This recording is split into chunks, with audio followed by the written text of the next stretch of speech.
अस्सलाम वालेकुम, मैं हूं शाहजेब खानजादा। पार्लियामेंट के अंदर और बाहर हर मुहाज पर मुत्तहदा अपोजिशन को हुकूमत के खिलाफ शिकस्त का सामना है।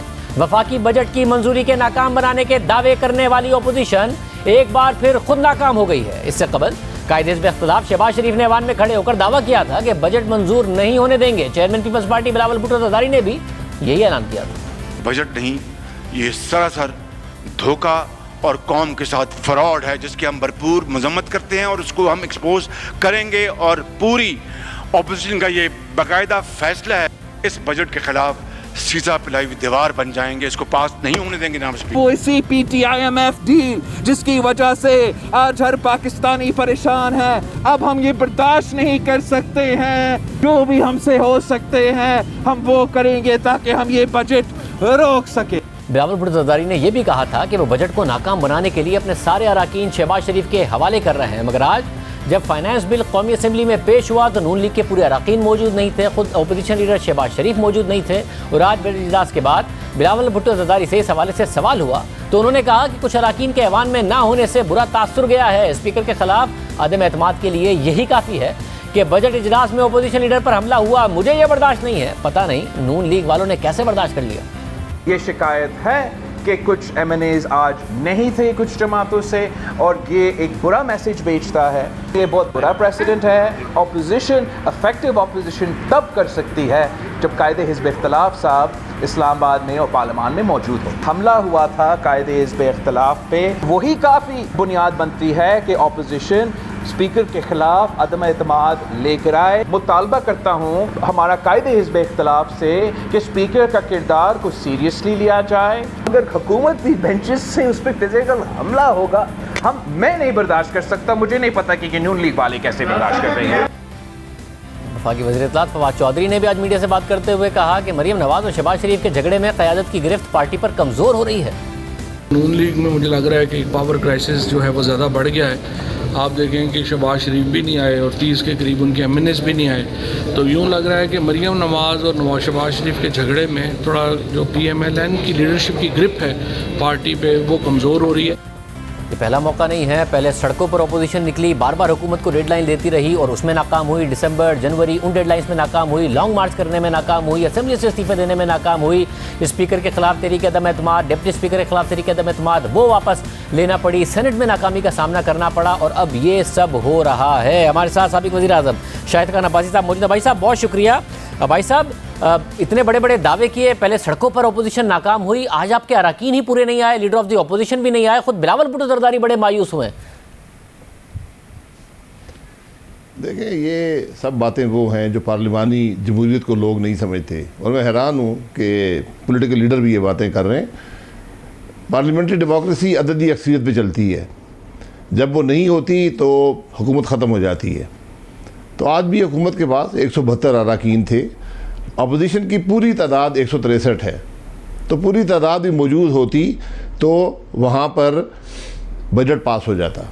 ये एक वाज़ेह हकीकत है।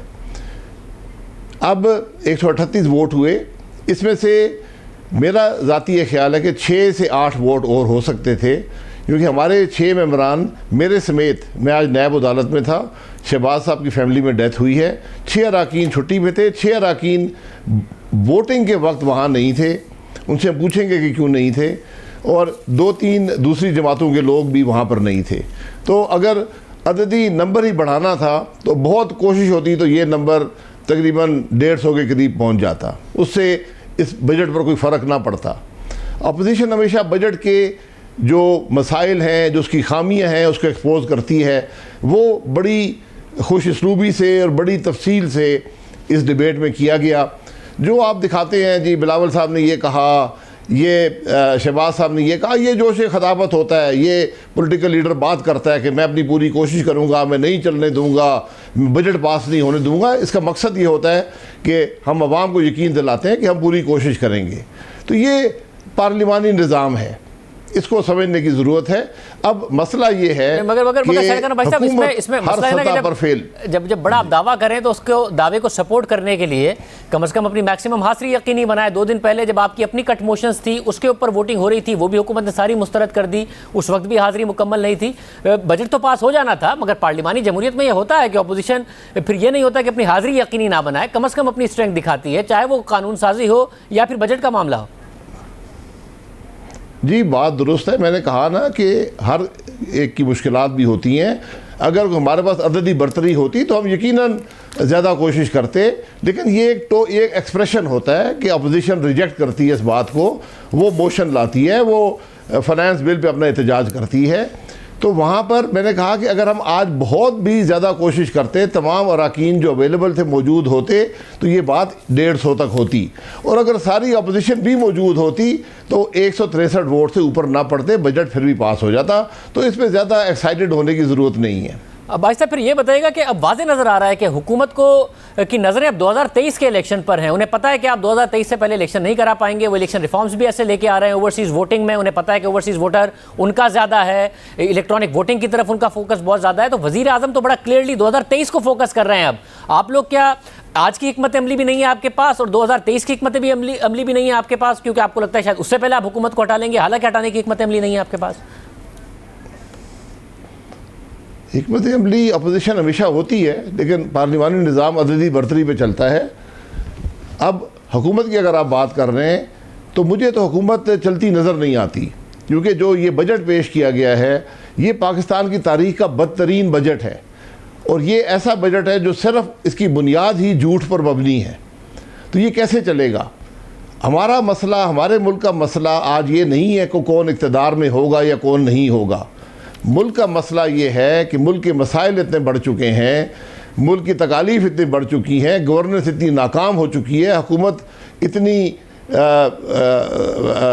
मायूस कुन है कि कोई आगे रास्ता नज़र नहीं आता कि मामला चलेगा कैसे। तो हमें सबको उस बात की फ़िक्र करनी चाहिए, वरना मैं तो सबसे बड़ा हामी हूँ कि हुकूमतें 5 साल पूरी करें। 2023 में अगर हम एक free and fair election they सकें तो पाकिस्तान के अवाम को फैसले का मौका मिल जाएगा। भाई साहब जब 3 साल ये तबाही हुई है, 2 साल और तबाही बर्दाश्त कर लेंगे। दूसरी तरफ जो तबाही थी, एक साल 1.9% तरक्की का, एक साल मनफी तरक्की का, ये साल 4% तरक्की का, अगला साल वो 4.8 से 5% तरक्की का टारगेट कर रहे हैं, आखिरी साल में वो 6% टारगेट कर रहे होंगे।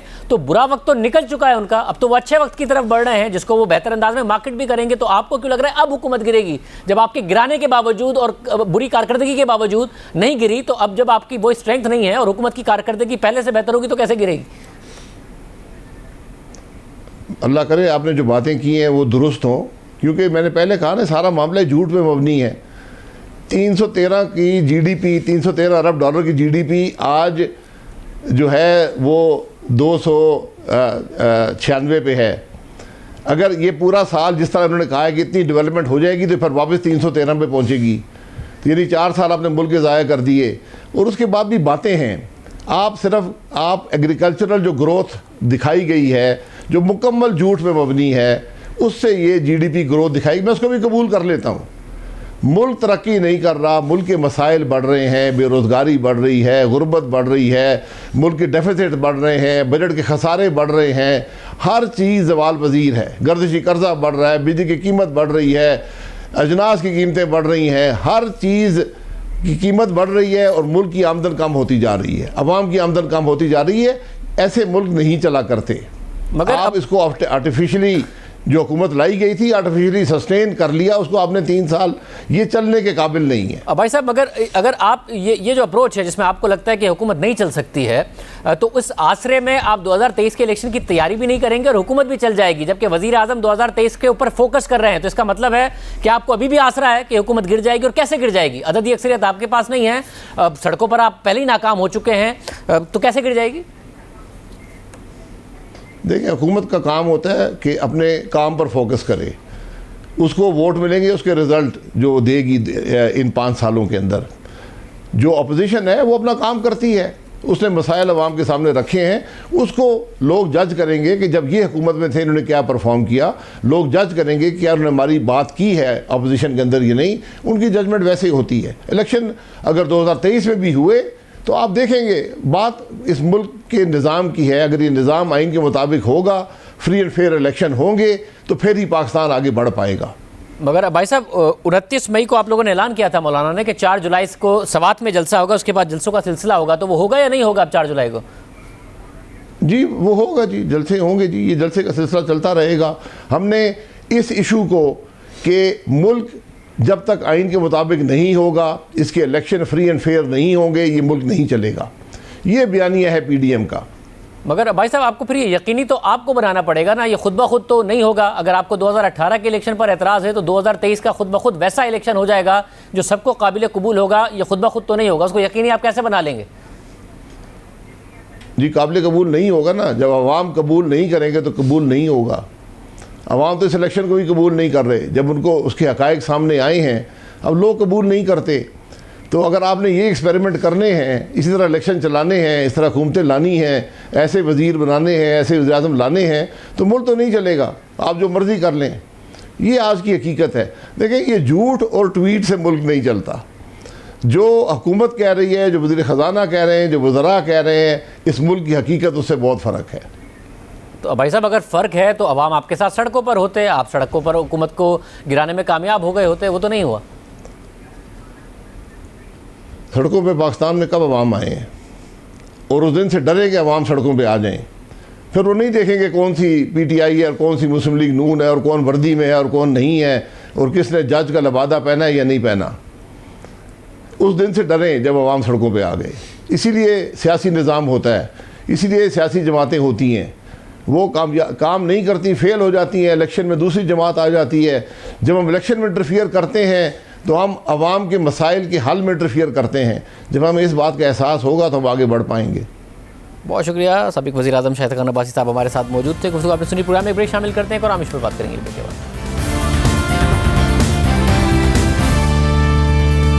एंग्रो LNG टर्मिनल से गैस की फराहमी आज बंद हो गई है और 2 दिन तक गैस की फराहमी मुकम्मल तौर पर मुअत्तल रहेगी। हुकूमत ये दावा कर रही है कि 5 जुलाई तक गैस की फराहमी मामूल के मुताबिक आ जाएगी। इस वक्त सूरत हाल ये है कि मुल्क भर में नॉन एक्सपोर्ट इंडस्ट्री को गैस की फराहमी मुकम्मल तौर पर बंद है। सिंध के बाद पंजाब और खैबर पख्तूनख्वा में भी CNG स्टेशन बंद कर दिए गए हैं। ड्राई डॉकिंग के दौरान गैस के बहरान पर काबू पाने के लिए वजारत पेट्रोलियम ने अपना प्लान जारी कर दिया है, जिसके मुताबिक पहले टर्मिनल पर 29 जून से 5 जुलाई तक ड्राई डॉकिंग की वजह से LNG की सप्लाई में कमी आएगी, जबकि दूसरे टर्मिनल से मुआहदे के मुताबिक 600 MMCFD गैस की फराहमी जारी रहेगी। पहले टर्मिनल की मुकम्मल बंदिश के इब्तिदाई 2 दिनों में दूसरा टर्मिनल ज़्यादा से ज़्यादा गैस सप्लाई करेगा। 4 जुलाई से दोनों टर्मिनल से गैस की फराहमी 824 MMCFD हो जाएगी और फिर 5 जुलाई से पहले टर्मिनल से मामूल के मुताबिक गैस की फराहमी शुरू हो जाएगी और दोनों टर्मिनल से 1152 MMCFD गैस फराहम की जाएगी। वजारत पेट्रोलियम के मुताबिक 5 जुलाई तक गैस की कमी को पूरा करने के लिए non export industry, fertiliser, CNG और सीमेंट सेक्टर को महदूद गैस फराहम की जा रही है। बिजली की तलब फर्नेस ऑयल और डीजल से पूरी की जाएगी।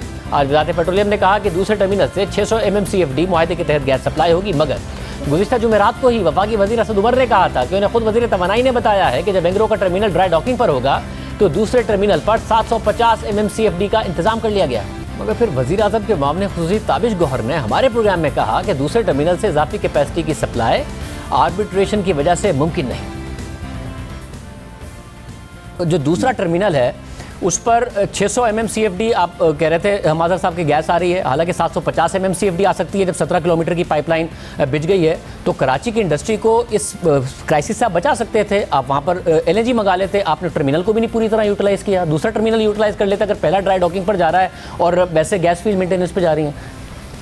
देखिए दोनों जो टर्मिनल हैं इस वक्त मुकम्मल अपनी पैदावारी सलाहियत के मुताबिक चल रहे हैं, ना कम ना ज़्यादा। लेकिन जहाँ तक इजाफी इस वक्त कितने 600 MMCFD दोनों। ताबिश गौर साहब आप लोगों ने पहले पीपल्स पार्टी पर इल्ज़ाम लगाया था कि ये 17 किलोमीटर की पाइपलाइन की इजाज़त नहीं दे रहे, दे दें तो 1400 MMCFD हम ड्रॉ कर सकते हैं। फिर नदीम बाबर साहब ने दिसंबर में अनाउंस किया कि वो 17 किलोमीटर की पाइपलाइन बिछ गई है, इसलिए हम 1400 MMCFD ड्रॉ कर सकते हैं। और आप लोगों ने अगले महीने के लिए, अगस्त के लिए और सितंबर के लिए जो टेंडर इशू किया है वो 5-5 एक्स्ट्रा कार्गो का किया है, यानी कि आप एक्स्ट्रा ड्रॉ कर सकते हैं वहाँ से, फुल कैपेसिटी पर नहीं चल रहे हैं। देखिए शाहजेब, इन दोनों टर्मिनल में कुछ पेचीदगियाँ हैं। जैसे आपके इल्म में है, टर्मिनल जो पहला वाला है उसमें नैब की कार्रवाई हो रही है और उनकी भी बड़ी सख्त बंदिश है। इजाफी तो उनकी कैपेसिटी उसको इस्तेमाल ना किया जाए, उसको हल करने की हम कोशिश कर रहे हैं। दूसरा जो टर्मिनल है उसमें भी इंटरनेशनल आर्बिट्रेशन चल रही है, लेकिन हम उसके बावजूद उनसे बातचीत कर रहे हैं कि सर्दियों से पहले ये मामला तय हो जाए और जो इजाफी कैपेसिटी है उसको बरूकाल लाया जाए। फिर गुज़िश्ता रोज़ हमारे ही प्रोग्राम में हमादर साहब ने तस्दीक की कि टर्मिनल्स की इजाफी कैपेसिटी पर नैब के केसेस और इंटरनेशनल आर्बिट्रेशन चल रही है। उसके ऊपर नैब के केसेस चल रहे हैं और इंटरनेशनल आर्बिट्रेशन चल रही है। जब तक वो इंटरनेशनल आर्बिट्रेशन सेटल नहीं होती, हमारे पे भी एक ममानियत है कि हम नहीं कर सकते। पिछले हफ्ते ताबिश गौर साहब से पूछा तो उन्होंने भी ये कहा कि जी एक टर्मिनल पर नैब का मसला है, दूसरे पर लिटिगेशन का मसला है, मगर नवंबर में ये प्रेस कॉन्फ्रेंस की थी नदीम बाबर साहब ने, उससे पहले सिंध गवर्नमेंट को बहुत ज़्यादा जिम्मेदारी देते रहे कि जी इनकी वजह से 17 किलोमीटर की पाइपलाइन नहीं बिछ रही, वरना हम इजाफी कैपेसिटी इस्तेमाल कर लेंगे। फिर उन्होंने अनाउंस किया नवंबर में कि हम जनवरी में 1400 MMCFD लाएंगे क्योंकि पाइपलाइन बिछ गई है। तो ये लिटिगेशन का मसला बाद में आया या पहले से था टर्मिनल पर? ये लिटिगेशन का मसला पहले से था। 17 किलोमीटर की लाइन जो थी, नदीम बाबर साहब ठीक कह रहे थे, वो बिछ चुकी है, लेकिन हम इंतज़ार कर रहे हैं कि ये लिटिगेशन और आर्बिट्रेशन का मामला ख़त्म हो ताकि हम उस 17 किलोमीटर की जो पाइपलाइन है उसे इस्तेमाल कर सकें। असद उमर साहब ने भी जुमेरात के दिन एक टॉक शो में कहा कि वज़ीर पावर ने, जो कि आप हैं, उन्हें यकीन दहानी कराई है कि दूसरे टर्मिनल से 750 MMCFD आएगी, और ये कह रहे हैं कि ताबिश गौर ने भी आज जाके कहा है। हमने ये फैसला किया कि कानूनी इससे मशवरा लिया जाए और देखा जाए कि अगर इसको मौजूदा लिटिगेशन के बावजूद, मौजूदा नैब के मसाइल के बावजूद इसको लाया जा सकता है तो इसको एक्सपेडाइट करा दिया जाए। उससे हमें कोई 100 से 150 MMCFD का फ़ायदा हो सकता है, लेकिन कल तक अभी तक क्लियर नहीं था कि उसके ऊपर कानूनी कोई रास्ता निकला है कि नहीं। इससे पहले नदीम बाबर साहब ने नवंबर में बताया था कि जनवरी में 1200 MMCFD की जगह 1400 MMCFD गैस लाएंगे, सर्दियों में कमी पूरी करेंगे क्योंकि गैस की पाइपलाइन बन गई होगी। फिर उन्होंने ऐलान भी किया बाद में कि 24 दिसंबर को पाइपलाइन मुकम्मल हो गई। हमारे टर्मिनल फुल कैपेसिटी पे चलेंगे, पूरा दिसंबर, पूरा जनवरी। दिसंबर का महीना 1200 पे चलेंगे, जनवरी में हम 1400 का रेंज कर रहे हैं क्योंकि इंशाल्लाह हमारी जो पाइपलाइन थी, जो हमने सिंध गवर्नमेंट से इजाज़त लेके बनानी थी, वो मुकम्मल हो गई होगी। खुशी महसूस करता हूँ आप सबको बताते हुए कि 2 दिन पहले हमने ये लाइन कंप्लीट कर लिया है। 2 दिन पहले चालू कर दिया इसे 24 दिसंबर जी, 24 को हमने कंप्लीट किया, 25-26 को हमने टेस्ट किया, अब ये लाइन तैयार है।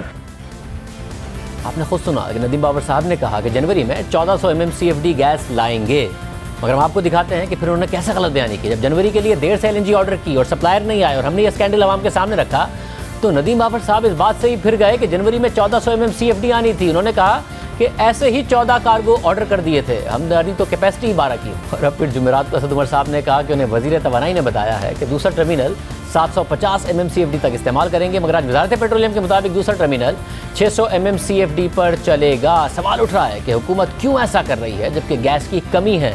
इसके अलावा हुकूमत ने ऐलान किया था कि रूस के साथ मिलकर गैस पाइपलाइन बिछा रहे हैं। वज़ीर तवानाई हमाद ने भी इस बात की तस्दीक की और बताया कि 2015 में जो पाइपलाइन का मंसूबा नून लीग अधूरा छोड़ गई थी, हमने उसकी तस्हीह की है। आप लोगों से एक पाइपलाइन लग नहीं सकती है। रशिया की पाइपलाइन का हम कॉन्ट्रैक्ट साइन करके गए थे, आप उसके ऊपर कोई काम नहीं कर सके। 5 इन्वेस्टर्स इंक्लूडिंग एक्सॉन मोबिल, दुनिया की सबसे बड़ी कंपनी और ready to invest in Pakistan LNG, खुद से कोई गवर्नमेंट गारंटी नहीं, कोई कंपनी गारंटी नहीं, वो आज तक नहीं आए। और पूछ लीजिए कि क्या दास्तान है करप्शन की पोर्ट कासिम में। हमाद भाई भी जानते हैं इस बात को। आपने रशिया की बात की, मैंने रशिया का वो IGA देखा जो आप साइन करके गए थे 2015 में, उसकी हमें तरमीम करनी पड़ी है। पिछले महीने मॉस्को में तरमीमी इंटर गवर्नमेंटल अग्रीमेंट साइन हुआ है, क्योंकि आपने जो पिछला अग्रीमेंट साइन किया था उसके अंदर ना कोई स्ट्रक्चर था, ना कोई खाका था, ना रशियंस को पता था कि आप क्या बात कर रहे हैं, ना पेट्रोलियम डिवीजन को पता था कि क्या बात कर रहे हैं। अब हमने एक नया नॉर्थ साउथ पाइपलाइन का, जो आप 2015 में अधूरा छोड़ के चले गए थे और 2015 से 2018 तक आप खुद उस पर कोई काम नहीं कर सके, अब हमने पिछले महीने उसे दोबारा तरमीम करके साइन किया है। आप क्या बात करें, LNG पे तो कम से कम आप बात ना करें बिल्कुल भी। मगर अब से 8 महीने पहले भी नदीम बाबर साहब ने इसी पाइपलाइन के हवाले से ऐलान किया था और कहा था कि फरवरी मार्च में तो काम शुरू हो जाएगा। पिछले हफ्ते आप सब ने देखा होगा कि हमारा रशियंस के साथ MOU रिवाइज करके हमने साइन किया नॉर्थ साउथ पाइपलाइन बनाने के लिए। हमने इस पाइपलाइन का साइज़ भी बढ़ा दिया है, अब ये 1.6 BCF कैरी करेगा, इसका डाया भी बढ़ा दिया है और इंशाल्लाह हमारी उम्मीद है कि फरवरी मार्च में इस पे हम फिज़िकली ग्राउंड पे काम शुरू कर देंगे। इस पर लैंड एक्विजिशन का प्रोसेस शुरू हो चुका है।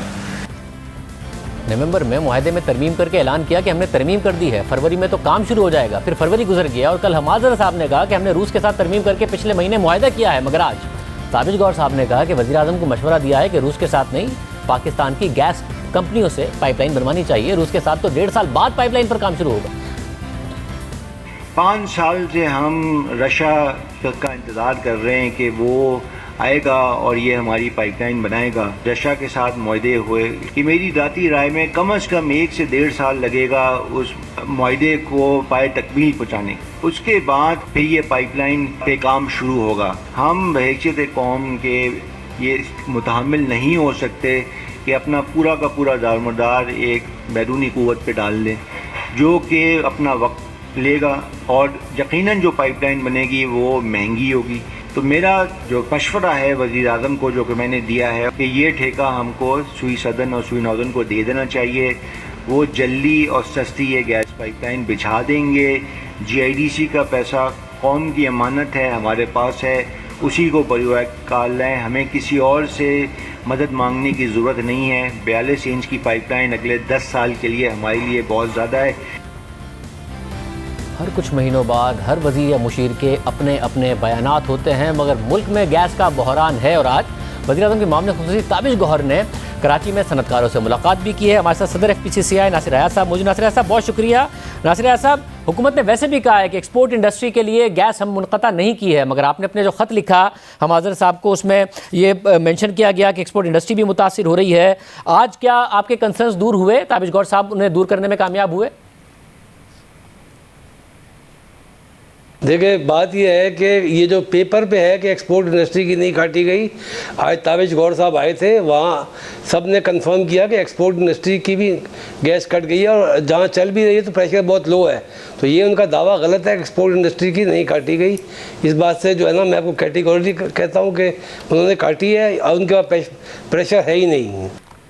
मतलब आपने अपने ख़त में भी इस बात का जिक्र किया है कि जब ईद की लंबी छुट्टियां आई थी तो उस वक्त या तो ड्राई डॉकिंग हो जाती या फिर जो गैस फील्ड्स हैं सिंध की उन्हें मेंटेनेंस के लिए भेज दिया जाता। कि इसका कोई तसल्ली बख्श जवाब दिया कि सब एक साथ क्यों हुआ और पीक गर्मियों में क्यों हुआ? नहीं, उन्होंने बस यही जवाब दिया कि जहाज़ ओवरड्यू हो चुका था, 1.5 साल पहले करना था। लास्ट ईयर कोविड आया, कोविड में वो टीम नहीं आ सकी, हमारे पास गुंजाइश नहीं थी। और जो हम सारी गैस फील्ड्स की जो मेंटेनेंस करते हैं वो भी एक प्लान के तहत होती है, वो भी साथ कोइंसाइड कर गई। बस वो सब एक किस्म के जो है ना एक एक्सक्यूजेस थे, क्योंकि ये तो देखें, इसका कंट्रोल एक जगह नहीं है। जो फील्ड्स मेंटेन करती है वो OGDC करती है, इनका गैस की सप्लाई जो है SNGC करती है। तो ये सारा जो है ना एक जगह कंट्रोल नहीं है। प्रॉब्लम ये है इसका, क्योंकि हमने सब बातें सुन ली, काफ़ी डिटेल में बातें हुई, ऑफ द रिकॉर्ड भी हुई, ऑन द रिकॉर्ड भी हुई। सबसे बड़ा जो प्रॉब्लम है ना, इसका कंट्रोल एक जगह नहीं है और इसके अंदर बहुत सारी इंटरफेरेंस है और बहुत जो डिपार्टमेंट्स हैं या इदारे हैं, इनका जो है ना राब्ते का फुकदान है। बहुत शुक्रिया। इंडस्ट्री की शिकायत है कि एक्सपोर्ट इंडस्ट्री भी मुतासिर हो रही है, हालांकि हुकूमत ने इस हवाले से वादा किया है। प्रोग्राम में ब्रेक शामिल करते हैं और आम पर बात करेंगे। अमरीकी अफवाज के अफगानिस्तान से इनखला के ऐलान के बाद से खित्ते में हलचल मची हुई है। तालिबान अफगानिस्तान के मुख्तलिफ अजला पर अपना कंट्रोल बढ़ा रहे हैं और दूसरी तरफ तालिबान की भारतीय वज़ीर ख़ारजा से खुफिया मुलाकात से मुताल्लिक मज़ीद तफसीलात सामने आ रही हैं। सिर्फ यही नहीं, ये खबरें भी सामने आ रही हैं कि 4 जुलाई यानी अमेरिका की आज़ादी के दिन अमेरिका अफगानिस्तान का सबसे बड़ा फ़िज़ाई अड्डा मुमकिन तौर पर खाली कर देगा। अमेरिकी मीडिया के मुताबिक अफगानिस्तान में सबसे बड़ा अमेरिकी फ़िज़ाई अड्डा मुमकिन तौर पर इतवार तक खाली कर दिया जाएगा और अमेरिकी इनखला के बाद बगराम का फौजी अड्डा अफगान फोर्सेस के हवाले किया जाएगा। अमेरिकी एहलकार जो सामान साथ नहीं ले जा रहे उसे तालिबान से बचाने के लिए तबाह कर रहे हैं। अमेरिकी इनखला के बाद पैदा होने वाली मुमकिन सूरत हाल को पाकिस्तान समेत दीगर आलमी इदारे भी तशवीश की निगाह से देख रहे हैं। अफगानिस्तान में एक नई और पहले से ज़्यादा खतरनाक खाना जंगी के खदशात पैदा हो रहे हैं। खित्ते की बदलती सूरत हाल में पाकिस्तान का लाएअमल क्या होगा, इस हवाले से स्पीकर कौमी असम्बली ने 1 जुलाई को पार्लिमानी कमेटी बराए कौमी सलामती का आला सतह का इजलास बुला लिया है और इजलास में पार्लियामेंट में मौजूद तमाम सियासी जमातों के पार्लिमानी लीडरों, मुंतखब सियासतदानों और हुकूमती वज़रा को शिरकत की दावत दी गई है। इन कैमरा इजलास में आर्मी चीफ और DGISI पार्लिमानी कमेटी को अफगानिस्तान और कश्मीर की सूरत हाल पर ब्रीफिंग देंगे और अफगानिस्तान में मुमकिन खाना जंगी और इसके पाकिस्तान पर होने वाले असरात से निमटने के हवाले से मुशावरत की जाएगी। पीपल्स पार्टी, नून लीग और JUIF समेत तमाम अपोजिशन जमातों ने इजलास में शिरकत का ऐलान किया है। दूसरी जानिब अफगानिस्तान में अमरीकी अफवाज के इनखला के बाद तालिबान के असर-ओ-रसूख में मुसलसल इजाफा हो रहा है। गुज़िश्ता 6 माह के दौरान तालिबान ने 70 से ज़ायद अजला का कंट्रोल संभाल लिया है और अब तालिबान ने अफगानिस्तान और ताजिकिस्तान के बॉर्डर तक अपना असर-ओ-रसूख बढ़ा दिया है। अफगानिस्तान में तालिबान के बढ़ते हुए कंट्रोल पर पाकिस्तान ने हैरत का इजहार किया है। सहाफ़ी कामरान यूसुफ की खबर के मुताबिक पाकिस्तान ने अफगान फोर्सेस की तरफ से कम मज़ाहमत या मुज़ाहमत के फुक़दान पर तशवीश का इजहार किया है, क्योंकि इस वक्त अफगान अफवाज की तादाद तकरीबन 3 लाख के करीब बताई जा रही है, जबकि तालिबान की तादाद उनसे कई गुना कम है। अमरीकी इंटेलिजेंस के मुताबिक अमरीकी अफवाज के इनखला के बाद अफगान हुकूमत 6 माह के अंदर गिर सकती है। सिर्फ यही नहीं, गुज़िश्ता दिनों अफगान तालिबान की कतर में भारतीय वज़ीर ख़ारजा से मुलाकात की खबरें सामने आई थी और अब सहाफ़ी समी यूसुफजई के मुताबिक अफगान तालिबान के ज़राए ने भारतीय वज़ीर ख़ारजा से मुलाकात की तस्दीक की और तालिबान ने भारत को यकीन दहानी कराई है कि मुस्तक़बिल में तालिबान के भारत के साथ ताल्लुकात पाकिस्तान की ख्वाहिश के मुताबिक नहीं होंगे। इस हवाले से बात करेंगे। सहाफ़ी समी यूसुफजई हमारे साथ खुद मौजूद हैं। बहुत शुक्रिया समी साहब। पाकिस्तान पहले ही कह रहा है, वज़ीर-ए-आज़म पाकिस्तान भी कह रहे थे कि जैसे ही अमेरिका ने इनखला का ऐलान किया है अफगानिस्तान से, तो वो असर-ओ-रसूख नहीं है पाकिस्तान का तालिबान के ऊपर, क्योंकि तालिबान समझते हैं कि उनकी फतह हो गई है अमेरिका के इनखला के बाद और वो अपने आप को ताकतवर महसूस करते हैं। अब जो बातें सामने आ रही हैं उसमें आपने भी ट्वीट किया कि आपके ज़राए बता रहे हैं अफगान तालिबान में कि मुलाकात हुई है भारतीय वफ़द से और यकीन दहानी कराई है अपनी पॉलिसी के हवाले से। तो इस वक्त अमेरिका का या फिर अफगान हुकूमत का पाकिस्तान के ऊपर ज़िम्मेदारी डालना या इल्ज़ाम तराशी करना मुनासिब होगा? आपको लगता है पाकिस्तान का वो असर-ओ-रसूख है जिसकी अफगान हुकूमत ज़िम्मेदारी डालती है पाकिस्तान पर? देखिए, ये रोज़ अव्वल से रोशन है, तालिबान पर किसी मुल्क का और किसी इदारे का मुकम्मल कंट्रोल नहीं है। अलबत्ता इन्फ्लुएंस है, तो उनको समझा सकते हैं, उनको ज़बान को समझा सकते हैं, उनके जो रिकॉर्ड है उनके साथ रवाबित है। लेकिन मेरा ख्याल नहीं है कि जिस तरह दुनिया ने एग्जेजरेट किया कि पाकिस्तान का बहुत ज़्यादा इन्फ्लुएंस है, मेरा ख्याल नहीं कि इतना ज़्यादा इन्फ्लुएंस उसके ऊपर है। और पाकिस्तान भी किसी हद तक है, पाकिस्तान में कुछ मजहबी ग्रुप्स के भी उनके साथ ताल्लुकात है, लेकिन इस ताल्लुकात का ये मतलब नहीं है कि वो मन जो पाकिस्तान कहते हैं वो मानेंगे। बहुत से ऐसे मसाइल है उस पर तालिबान राज़ी नहीं है। मसलन पाकिस्तान मुसलसल अफगान तालिबान से ये ख्वाहिश कर रहे हैं कि वो TTP के खिलाफ अफगानिस्तान के अंदर जो उनके इलाकों में है उनके खिलाफ कार्रवाई करे, लेकिन तालिबान ने कभी पाकिस्तान की बात नहीं सुनी। अलबत्ता ये एग्जेजरेशन हो रहा था कि तालिबान का ऊपर पाकिस्तान का इन्फ्लुएंस है और पाकिस्तान भी कुछ हद तक इसको एंजॉय कर रहा था। सारी दुनिया उनके पीछे आ रहे थे कि आपके ताल्लुकात है, आप उनसे बात मनवाएं, लेकिन मेरे ख्याल में एंड ऑफ द डे वो जो ताल्लुकात और जो इन्फ्लुएंस की बात है उतने इन्फ्लुएंस का भी नहीं था। अच्छा, तो अब जबकि अफगान सदर गए अमेरिका और अमेरिका की तो अपनी इंटेलिजेंस रिपोर्ट ये कह रही है कि 6 महीने भी अफगान फोर्सेस तालिबान का मुकाबला नहीं कर पाएंगी, हालांकि अफगान हुकूमत की तरफ से दावा होता है कि कुछ अजला उन्होंने वापस भी लिए हैं, तो क्या हासिल कर पाए हैं अशरफ गनी अपने अमेरिका के दौरे से?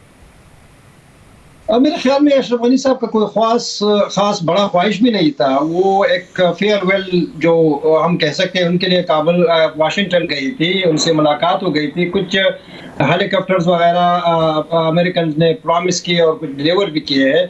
लेकिन मुझे लगता है कि अफगानिस्तान एक बहुत बड़ी खाना जंगी की तरफ जा रहा है। कुछ 2 हफ्तों के दौरान काफ़ी अजला पर तालिबान ने कब्जा किया। अब दोबारा खबरें आ रही है कि अफगान हुकूमत ने जो दोबारा इक़दाम किए और लड़ाई शुरू की, उसके बाद उन्होंने काफ़ी अजला पर दोबारा कब्जा कर दिया है। तो लगता है कि अफगानिस्तान एक बहुत ही खूनरेज़ी की तरफ जा रही है और ऐसा खूनरेज़ी की तरफ जिसका कोई हल किसी के पास भी नहीं है। सब कुछ लोगों की ये भी राय है कि ये जो खाना जंगी और खून रेजी है वो खुदा न खास्ता जो पहली खाना जंगी थी उससे भी बुरी साबित हो सकती है जो सोवियत यूनियन के इनखला के बाद हुई थी। आप क्योंकि ज़ाहिर अफगानिस्तान के मामलात को बहुत करीब से जानते हैं, आपको लग रहा है कि ये इतना ख़तरनाक मामला होने जा रहा है?